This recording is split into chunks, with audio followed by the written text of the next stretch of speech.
Hello friends, તો આજે આપણે શિયાળામાં સ્પેશિયલ એવા અડદિયા બનાવીશું. અડદિયા માટે 1 કિલા જેટલો અડદનો કરકરો એવો લોટ લઈ લીધો છે. હવે આપણે ઘી ગરમ કરીને આપણે અડદના લોટને આપણે ત્રાબો દઈશું. ત્રાબો દેવા માટે 2 કપ જેટલું ગરમ દૂધ લઈ લેશું અને 2 કપ જેટલું ઘી એડ કરી દઈશું.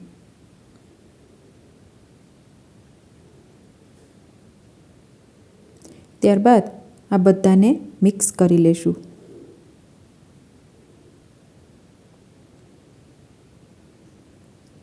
એકદમ સરસ રીતે આ બધાને 2 હાથની મદદથી આપણે મસળીને મિક્સ કરી લેશું.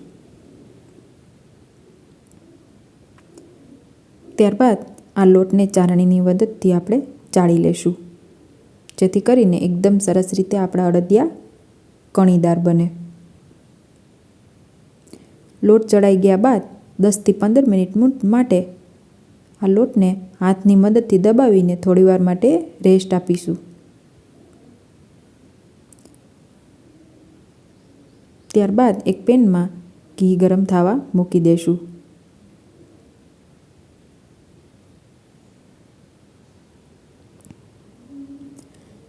ઘી ગરમ થઈ ગયા બાદ આ લોટને શેકી લેશું.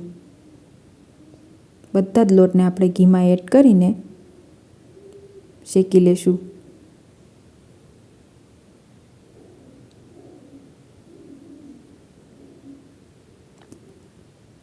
જેમ જેમ આપણો આ અડદનો લોટ શેકાતો જશે તેમ તેમ આપણું ઘી છૂટું પડવા લાગશે. ગેસની ફ્લેમ આપણે મીડિયમ જ રાખવાની છે, જેથી કરીને આપણો અડદનો લોટ એકદમ સરસ રીતે શેકાઈ જાય અને ઘી પણ આપણું એકદમ સરસ રીતે છૂટું પડી જાય. સતત આપણે તેને હલાવતા જ રહેવાનું છે, જેથી કરીને નીચે આપણો અડદનો લોટ બેસે નહીં.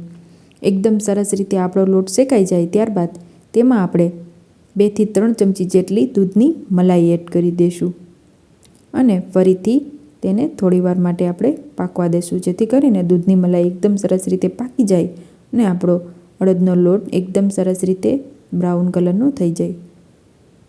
આપણો લોટ એકદમ સરસ રીતે શેકાઈ ગયો છે. હવે આપણે એક ઘીમાં ગુંદ તળી લેશું.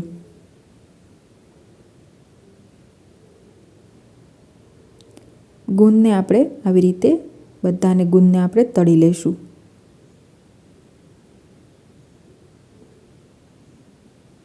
બધો જ ગુંદ તરાઈ ગયો છે. હવે આપણે બદામની કતરણ કરી લેશું.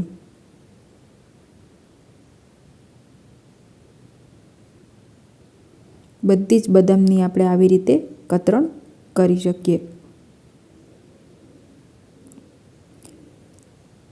હવે આપણે ખાંડની ચાસણી લઈ લેશું. 1 કિલાથી ઓછી આપણે એટલી ખાંડ લઈ લેશું. તમે વધારે ગળ્યું ખાતા હો તો ખાંડને વધારે પણ એડ કરી શકો છો. મેં 1 કિલામાં ઓછી એટલી ખાંડ લઈ લીધી છે. પોણા કિલા જેટલી ખાંડ લઈ લીધી છે. તેમાં પાણી એડ કરીને આપણે ખાંડની ચાસણી લઈ લેશું.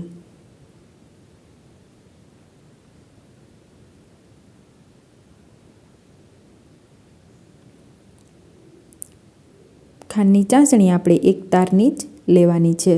1 તાર આપણો બનવા લાગે તો આપણી ખાંડની ચાસણી એકદમ સરસ રીતે આવી ગઈ છે. તમે જોઈ શકો છો આપણો 1 તાર થઈ રહ્યો છે. હવે આપણે આ ચાસણીને અડદિયાના લોટમાં આપણે એડ કરીને બધું જ બરાબર મિક્સ કરી લેશું.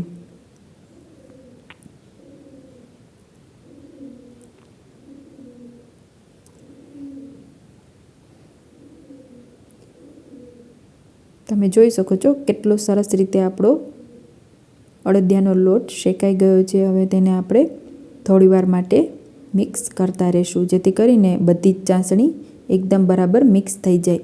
ત્યારબાદ તેમાં તળેલો ગુંદર એડ કરીને ફરીથી મિક્સ કરતા જઈશું.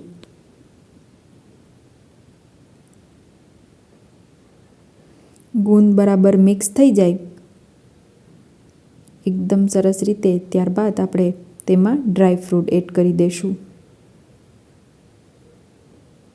તેમાં બદામની કતરણ, કાજુ અને સૂકી દ્રાક્ષ એડ કરીને તેને પણ આપણે બરાબર મિક્સ કરી લેશું.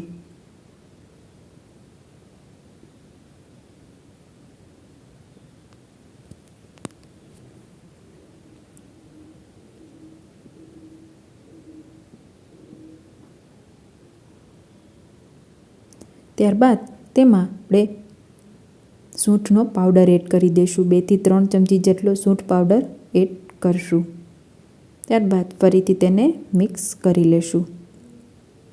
બધું બરાબર મિક્સ થઈ જાય ત્યારબાદ તેને થોડીવાર માટે આપણે ઠંડુ થવા દઈશું. આપણે અળદિયા વાળવા છે એટલે આપણે હાથમાં લઈ શકીએ તેટલું મિક્સચર આપણે ઠંડુ કરી લેશું.